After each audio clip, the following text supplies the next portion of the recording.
about component of coffee, 'di ba? Ang ano lang natin, ang concern ko lang kasi doon is the form. Ibig ko sabihin kasi ang katol, parang sana move on na tayo dun sa paraan ng Sa naka-coil. traditional na ano po. Yes, because what we have in the market are already patches, spray. Oo. Ngayon, kailangan pati mahigitan nyo kung ano meron sa ini-spray sa mga patches, kasi you can come up with the same patches din, you can come up with the same liquid form, ini-spray or pinapahid, whatever, pero kailangan higitan nyo kasi sila yung gumagawa niya nasa market na at kayo ay papasok pa lang doon sa industry na yan. Ang hirap sa isang baguhan, di ba, to snatch something from the market that is already occupied by established company, di ba? Kasi dito is, we're not doing this just for your academic requirement. We're doing this na pwede kasing kung hindi man kayo ang magpa-materialize nito, yung makakabasa nun or ano, di ba? Pwede nilang hilingin sa inyo. So, let's make it something na talagang for business. What if po ma'am, hindi po kami makadecide dun po sa dalawa? Okay, Pwede and po- then, what do you have in mind? Ang mag-uusap pa lang po kami nung... Ala, bilis-bilisan. Pero I think kaya naman po namin. Okay, oo. Pero until Friday lang po yung chapter 1 po. Or Friday, need, Saturday. need po namin mag product proposal po ulit sa inyo. No, hindi na tayo magkakaroon ng product proposal. You have to submit to me online already. And I will approve online. Sa online na lang po namin Yes, ito. email na lang. Hindi na ako magbibigay ng another meeting because Friday is discussion already of marketing aspect. Diretso na ako doon. Kasi kailangan makaano na kayo. Maraming trabaho ang nakahilera na doon sa iba-ibang aspeto. Kasi tignan mo, September na ngayon. Diba? We're already half of September. Oh. And what is left? September, October, November. Practically, diba? 2.5 months. Kasi yung December, iiwan ko na sa final preparation nyo na for the defense. Diba? Which is, of course, trying to master already your and prototyping na. Paggawaan na ng prototype yan, perfecting your prototype already, pagsampa ng December. Kasi hanggang 20 lang tayo, di ba? 20 or 22, something ganun. Defense na yun, right? Magpre-prepare pa kayo ng mga, script nyo. Ipa-finalize nyo pa yung mga manuscript nyo. Di ba? Gagawin nyo pa yan from chapter 1 to ano na. So, December, dapat by October, November, we're done with all the manuscript. Dapat, na yan, pulido na yun. Para preparatory to defense na lang. Ma'am, excuse, kay Dr. Perez lang po. Okay. Di ba? So, any other idea? Anong idea? Kung meron na kayong lumutang na idea. Ano? Yung fire extinguisher po nagawa sa baking soda and vinegar po. Ano ba ang ginagamit sa extinguisher? Currently, sa present product. Chemical po. Gas. Dapat inaalam nyo. Pero ano po, mag-uusap pa po kami ng mga groupmates namin po. Tsaka yaan, syempre ipapaano nyo yan, ipapacheck nyo yan sa mga kasi pang naman yan, safety, hazard, diba? So kailangan, may talagang, yung claim nyo dapat ay viable talaga. Ibig sabihin, pwede talaga na pang bakit nyo naman nasabi na baking soda and vinegar. Alam ko sa baking soda and vinegar, panlinis. Ayan, proven ko yun. Tapos lagyan mo ng Coke. Tsaka dishwashing. Yung mga ganong kombinasyon, yun talagang panglinis sa mga yun. But otherwise, pero hindi nyo dapat patagalin. Opo. Pero so, Doc, ano pong prefer nyo? Yung coffee po, yung coffee tall, or gawa po kami ng bago? I go for the coffee tall. Pero Coffee tall. hindi siya dapat katol na form. Kasi, iwasan nyo yung risk ng diba, Sunog po. dinidiscourage nga nila yun. Kahit sabihin mo pa na parang sa kandila ang style niya, diba? Ganun nga minsan yung mga ganun pinagmumulan. Kasi dun kayo dadaliin ng mga panelist nyo. Yun ang strong na papadepensa sa inyo.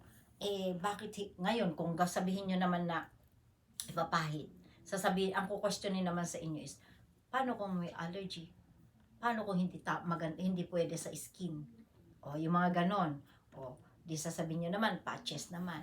O, ang patches naman, halimbawa, ano yan baka pwedeng matanggal or whatever, di ba? Kasi dikit lang yan di ba? Things like this, kaya yun ang dapat, kung sa tingin nyo, kaya nyong depensahan. Maganda kasi yung katol, kasi health-wise, nakakatulong kayo sa isang problema. Problema ng society yan, di ba? O, so ngayon, kung ipupus nyo yan, alamin nyo, saan ba ang mga dengue-stricken na areas? Dito sa Metro Manila, kasi hindi naman kayo pwedeng lumayo. Dito, ang Dito dami po sa naman. CEU. O, di ba? Yes, in school. So, pwede nyo target na, pero paano? Paano, are you going to, iisipin nyo muna, kung may target na kayo, sige, sa mga schools, hindi lang sa atin, in all other schools, di ba? Kasi maraming incidents ng mga lalo na sa mga kids, di ba? Elementary, high school to college, lahat naman kayo, di ba? O, so, kung makaisip na kayo na, may market kami. May market kami. Ngayon, anong product ang tutugma sa market natin? Kasi yung patches na yan, mga bata yan, pagka nakita niya, tanggal. Yung mga ganon. Pwede kasi kayong ganunin. Kasi kung akong uupo, ganon ang ko. Tatanungin ko sa inyo. Bubusisiin ko talaga kayo. Titingnan ko kung papaano nyo madipensahan para nga umayos yung product nyo. So, is it going to be something na, kasi kung katol, sa ngayon, hindi mo nadadala. Paano kung, di ba, nasa outdoor, wala nga namang dadala kang katol, tas hawakan mo, di ba? Kasi, di ba, yung mga ganon. Kaya nauso na nga ngayon, di ba? Marami pa nga magaganda, may mga design pa yung pambata.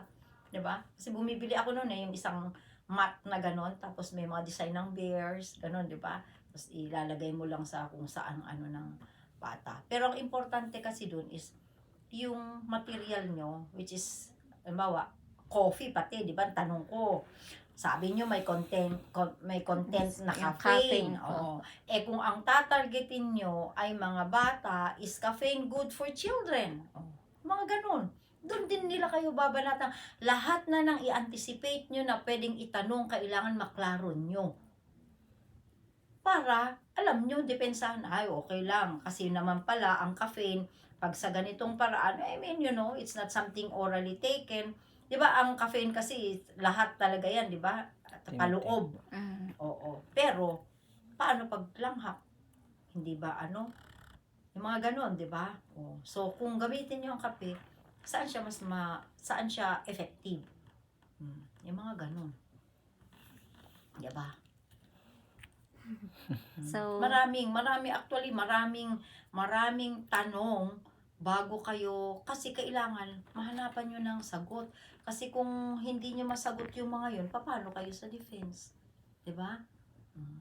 Hanapan nyo ng sagot. Lahat naman yan hindi perfect, diba? Lahat ng product yan may diba? May mga pagkukulang yan, may kakulangan, pero kailangan mahanapan nyo ng depensa. So yung depensa, yung caffeine, talaga bang yan? Ibig ko sabihin, hindi ba siya healthy talaga? Check nyo, di ba? Kung ano yung extent ng exposure or intake ng caffeine, siya nagiging hazardous to health. Kasi kagaya nung sinabi ko, di ba? Yung dahon ng talong contains caffeine, right? Compared to tobacco, ang tobacco kasi, 100%, ito, 1/4 lang. 1/4 lang. So, ibig sabihin, hindi natin ina-encourage ang cigarette, but since hindi natin ma-stop ang paninigarilyo, nag-come up sila ng alternative to tobacco. Cigarette, di ba? Smoking. At least 1/4 ng content ng dahon ng talong ang nicotine. Di kahit papano, pag hitit mo 1/4 lang kahit papano. Sabihin nila, sabi nga ng mga panelists, di ba? So, you're encouraging pala smoking kasi ba't kayo nag-come up ng another product? So, yun ang depensa nila. Depensa nila is, since time immemorial na ang tao ay humihitit ng tobacco, hindi naman nila pa-stop ang mga kumpanya kasi malalaking kumpanya ang nagpo-produce ng cigarette, di ba? Pag in-stop kasi nila, maapektuhan ang ekonomiya kasi contributor yan to taxes, contributor to providing jobs. Kasi kilala, di ba? Stock mo ba yung mga Marlboro, Philip, Coke, mga ganyan, di ba? Hindi. Oh. So, ang ginagawa ngayon nila is sa tao na. O, bahala ka na. Di ba? Sila ang ina-encourage nila. Oh. So, dahil kahit na second-hand smokers na apektuhan, in-introduce nila yan. Yun ang mga tanong sa kanila ng defense nung nag-compete kami outside.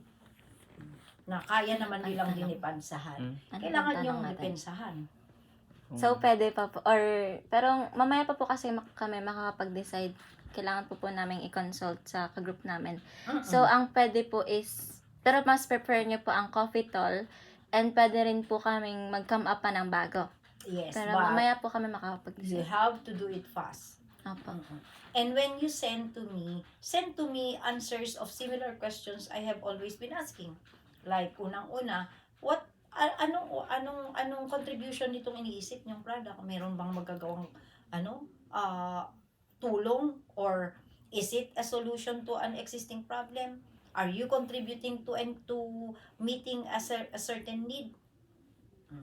Diba? Kahit paano, dapat meron kayong need na masasatisfy. Hindi yung just another product na it's already in the market. Kasi you're just imitating. Nothing bad imitating products, pero dapat meron ang product nyo na wala yung existing. So, you have reasons na itry yung product nyo. Kasi kung sabihin niya, may ganyan na yan, donut. Ang dami naman donut. Hindi ako aalis sa Dunkin', hindi ako aalis sa, diba? But there must be something in your product that will give reasons to people to try. Yung ganun. And double time. You cannot keep on changing. Okay? You cannot keep kasi time is running out of di ba? Monday ngayon, Tuesday. Paano kayo? Di ba? Kaya po namin. Sige, yan ang magandang attitude, di ba? Oo. Okay? Sige. Sige po, ma'am. Asan yung tatlo yung kasama?